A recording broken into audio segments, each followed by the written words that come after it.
I took Retatrutide Enclomiphene, CJC, ipamorelin, and MOTS-C for 1 month, and here are my results. After training naturally my whole life, I wanted to see how I could use peptides and enclomiphene to lose fat and gain muscle. I tracked my progress photos for 39 days from November 10th to December 19th to see how much of a difference this made. The main compounds I integrated over this month were Retatrutide, Enclomiphene, CJC 1295 NODAC, ipamorelin, and MOTS-C. I chose these to enhance both health and aesthetics while maintaining good safety profiles. These compounds are not like anabolic steroids. Even if they work, it usually takes 4 to 6 months to really manifest in body composition changes. So even though I didn't expect much change over 1 month, I was still very pleasantly surprised by the results. First, I want to explain my stack and review of the compounds. The first is enclomiphene, which I started on November 10th. This is my before picture, before taking anything, flexing both no pump. I took 3.125 milligrams of enclomiphene and 25 milligrams of DHEA every day through this entire duration. This is a relatively low dose, but my total testosterone was already pretty high at around 850 nanograms per deciliter, so I wanted to push it only into the thousands to gain more anabolic benefits without risking anything else. At this dose, I didn't feel any difference, but also didn't experience any negative side effects. However, it's been documented in the medical literature that enclomiphene could lower IGF-1 levels by almost 50% in some instances. Even though testosterone is the most anabolic, increasable substance in your body, IGF-1 is anabolic as well, so I combated this by adding in growth hormone peptides. But first, I added in Retatrutide on November 17th, day 8. Retatrutide is a triple hormone receptor agonist of the GLP-1, GIP, and glucagon receptors. Activating GLP-1 increases satiety feeling and decreases gastric emptying speed, which is what semaglutide does. Also activating GIP improves the release of insulin, which is what tirzepatide does.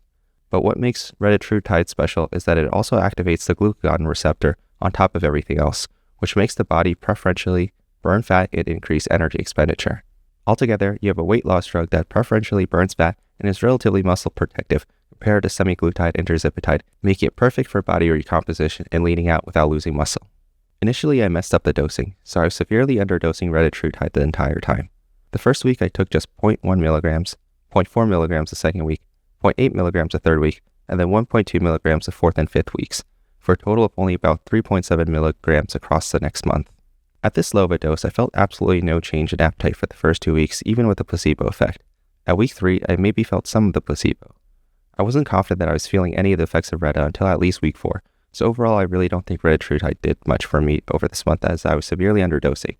My weight also stayed consistently at 172 to 175 pounds the entire month. Next, I integrated the growth hormone peptides starting November 30th and day 21 of my transformation tracking. I used 250 micrograms of Sermorelin and ipamorelin every day before bed for 10 days, before switching the 250 grams of Sermorelin to 250 micrograms of CJC 1295 NODAC, which I continued using for the next 10 days. I started with Sermorelin because it most closely mimics the body's natural growth hormone releasing hormone that signals the pituitary to make GH. But I had to stop after 10 days because the injection was leaving a massive burning sensation and switched to CJC 1295 NODAC instead, which is an altered version of Sermorelin with a slightly longer half-life and more potent results. Luckily, the CJC injections did not burn for me like the Sermorelin injections did.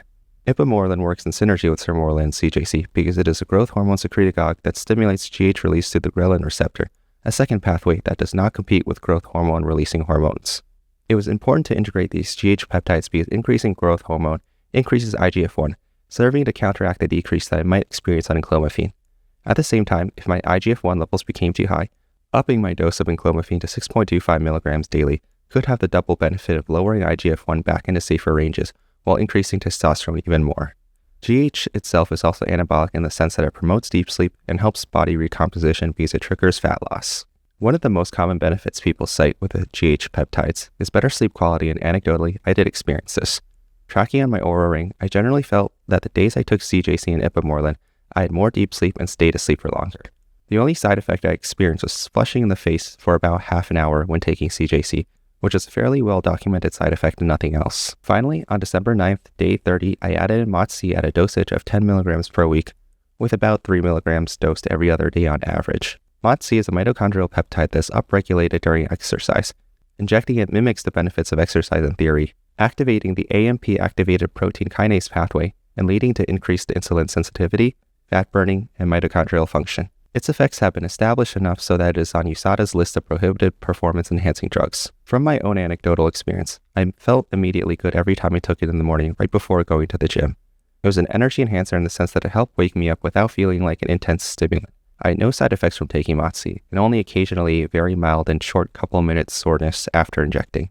As a side note, I was taking 2 mg of GHKCU daily from November 11th onwards, and 0.4 mg daily of BPC 157, TB 500, and KPV from December 10th onwards, but the effects and duration of these peptides on muscle building were far too low to have noticeable effects by the time of my final transformation pick on December 19th.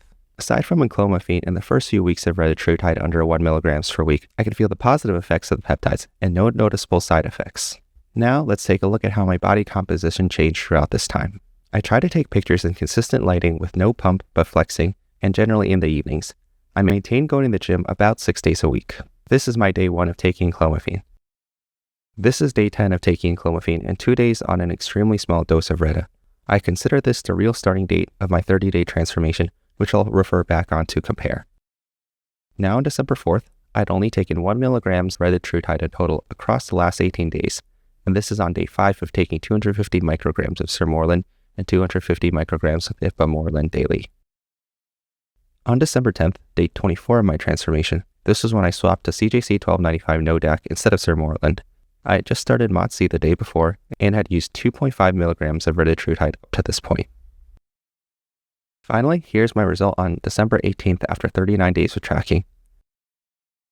For the final transformation comparison, I actually want to use my November 19th photo 9 days into enclomiphene against my December 18th photo, which represents one exact month between pictures because of the more similar poses. My starting weight was 173 pounds and my ending weight was 173 pounds, so retatrutide really didn't do much for me during this month, but at 3.7 mg total, that makes sense. At the same time, it seems very clear that I've gotten leaner looking at the separation of the abs. In particular, the bottom 2 abs look solidly recognizable in the after photo, and the top 6 look more defined as well.